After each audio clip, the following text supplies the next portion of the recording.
জামায়াতে ইসলামী বাংলাদেশের আমির শফিকুর রহমান বলেছেন, জামায়াত ক্ষমতায় গেলে চাঁদাবাজ ও দুর্নীতিমুক্ত দেশ গড়া হবে। মঙ্গলবার দুপুরে গাইবান্ধা ইসলামিয়া উচ্চ বিদ্যালয় মাঠে আয়োজিত জামায়াতের কর্মী সম্মেলনে শফিকুর রহমান এ কথা বলেন। জামায়াতে ইসলামী গাইবান্ধা জেলা শাখা এ সম্মেলনের আয়োজন করে। সম্মেলনে সভাপতিত্ব করেন জেলা জামায়াতের আমির মোহাম্মদ আব্দুল করিম।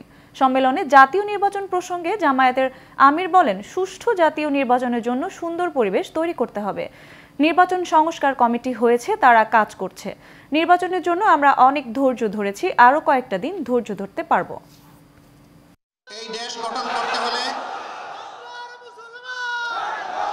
চাঁদাবাজি বন্ধ করতে হবে, চাঁদাবাজি বন্ধ করতেই হবে, দখলদারি ছেড়ে দিতে হবে, সন্ত্রাস করা যাবে না, দুর্বলের উপরে সবলের অত্যাচার চলতে দেওয়া হবে না।